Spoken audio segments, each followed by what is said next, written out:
Hi, I'm Bill O'Reilly. Thanks for watching us tonight. Mitt Romney speaking before the N.A.A.C.P. in Houston. Was that a smart thing to do? That is the subject of this evening's Talking Points memo. 2008, 95% of African-American voters supported Barack Obama, but this time around, Mitt Romney apparently thinks he can do better in those precincts. Right now, the black unemployment rate is 4.4%, as opposed to 12.7% when Mr. Obama took office. Unemployment for black youth is an astounding 39.3%. So it's obvious that the scenario for black American voters is much different than it was 4 years ago. Today, Governor Romney made that case. I'm going to eliminate every non-essential, expensive program I can find. That includes Obamacare, and I'm going to work to reform and save. I know the president will say he's going to do those things, but he has not, he will not, he cannot, and his last 4 years in the White House prove it definitively. All right, now there's no question Mitt Romney's a brave guy for going to the N.A.A.C.P. convention. He knew he would not be received well there, but he also knows that if he wins the election, he'll be president to all Americans, so his appearance is a positive in that regard. The problem is that most African Americans believe the Republican Party in general does not value them. And then there is the race factor vis-a-vis the president. That is a source of pride in the black community. Certainly some African American voters cast their ballots along color lines. That's true. But there's nothing anyone can do about voters who choose personal over policy, and that happens on both sides.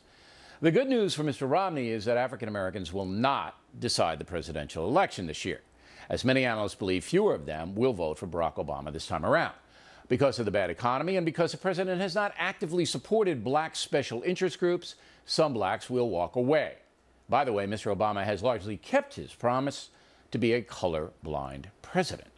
A new Quinnipiac poll says 92% of African Americans currently supporting Barack Obama, while just 2% favor Mr. Romney. If that holds, the president will lose 3 percentage points of the African American vote this time around.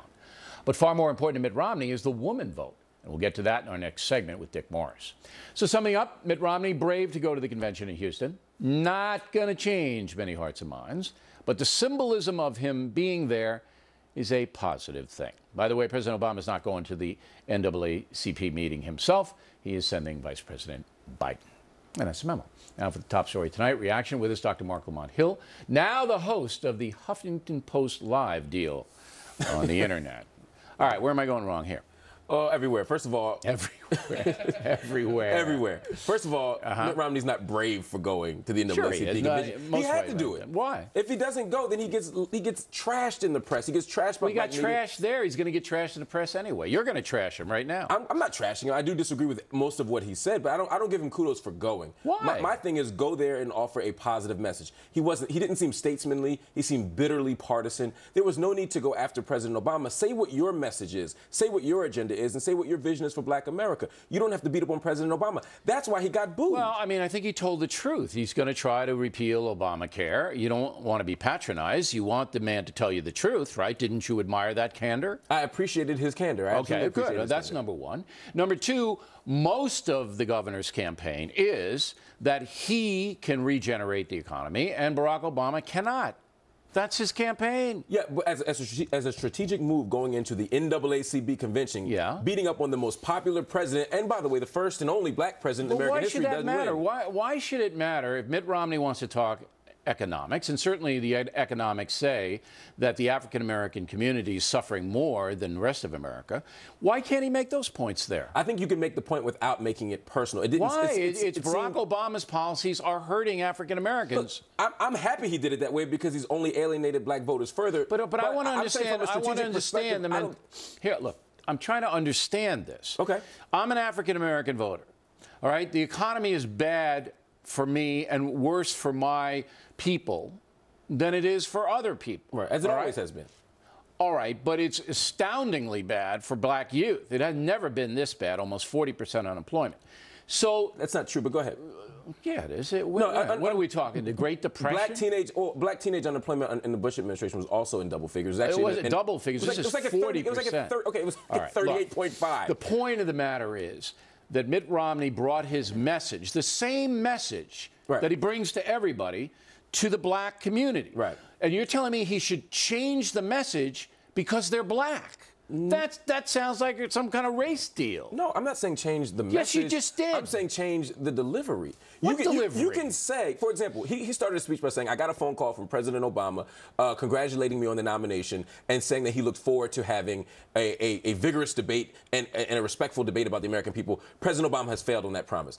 That's an unnecessary comment. You could simply say the president's what do you mean it's unnecessary? That's what these guys do. They both do it. You're right, but I wouldn't do it in front of the person's core base. If I'm going to an N.A.A.C.P convention and I know that people are going to boo me, as just as a matter of strategy, I would say something that would stop me from getting booed. I wouldn't compromise my principles. So you patronize them. No, I would be honest. You wouldn't be truthful to them. You can say, I will repeal Obamacare. You can say, I have a different vision of education reform. You can say, I have a different vision of housing without beating up on the president or having people feel as if the president's being beaten up on. All right. You can do that. I got your point. I don't agree with the point, because I think if you didn't do that, if you tailored your message because of color, which is basically what you're saying. No, I'm saying no, you're tailoring it because of color. Based on audience.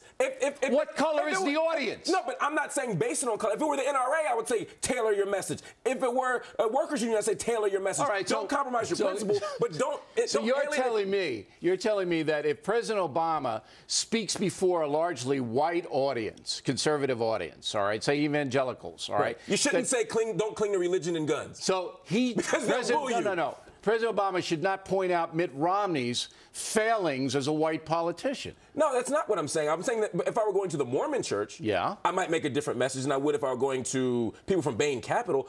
Here's the end of the game here. Here's the point at the end of the day.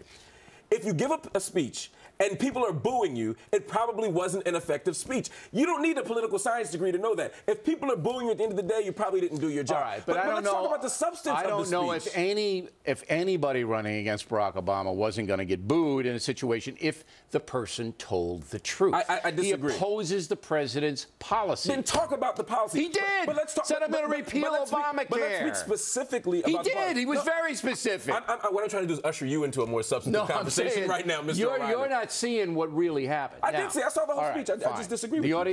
The audience can make up their own mind. What about black voters who vote on color? Do you respect that vote? Do I respect the vote? Mm-hmm. Sure. Absolutely. All right. So if I would hope that someone wouldn't vote. The question is, do you respect a black voter? I respect everybody's vote. It's a democracy. I certainly don't. Okay. But you respect a black voter who votes for candidates simply because that candidate's black. You respect that? Apples to apples, yes. Now, I wouldn't want somebody to vote for Herman Cain just because he's black. Would you respect a white voter who voted just because the person was white? Apples to apples, absolutely. You would. Apples to apples, yes. This is what I'm saying. So performance doesn't matter. No, okay. Character doesn't matter. You just vote skin color and you respect it. Okay, that wouldn't be apples to apples. What I mean is, if I were walking to an election booth and Hillary Clinton and Barack Obama were the candidates, essentially they're the same person, and someone decided they're going to vote for Barack Obama based on race, all things being the same, that's your choice. I didn't say all things being the same. But I did. I said apples to apples. Okay, but I'll ask you again. Do you respect a vote by either a black person or a white person based solely on skin color? Do you respect it? No. Thank you. But the problem is you raised a hypothetical. I didn't raise anything. I asked you a very straightforward question, and you tried to dance. Bill, you said, if this happens, would you do that? That's called a hypothetical. That hypothetical, however, was counterfactual. I said, do you respect the vote based solely on color? And you finally said, Doctor, no. I don't think anybody does. But the issue here is that black people. But the thing here is that black people, and this is why I said it's counterfactual. Black people aren't voting for Barack Obama purely because he's black. So 95% of African Americans voting for the Democratic Party. Let me ask you a question. Real quick. If the tables were turned, if Herman Cain were running against, say, Joe Biden, do you think 95% of black people vote for Herman Cain? No. That means that black people are not voting purely on race. They're voting on other factors. I didn't say purely. I just said this is an enormous factor. You said no, you did not say an enormous factor. You're saying that now. No. The question I asked you, just so everybody's clear. Yeah. Would you respect a vote based solely on skin color? Right. And it took you 3.5 minutes of bloviating to finally say no. No. I was pushing back against the implication, which is that was what was happening, and it's not. You ought to have me come speak to your class. I would love for you to come speak. And I'll get booed, but I'll still go. And I'll tell them the truth. There you go. Dr. Hill, everybody. Next on the Rundown.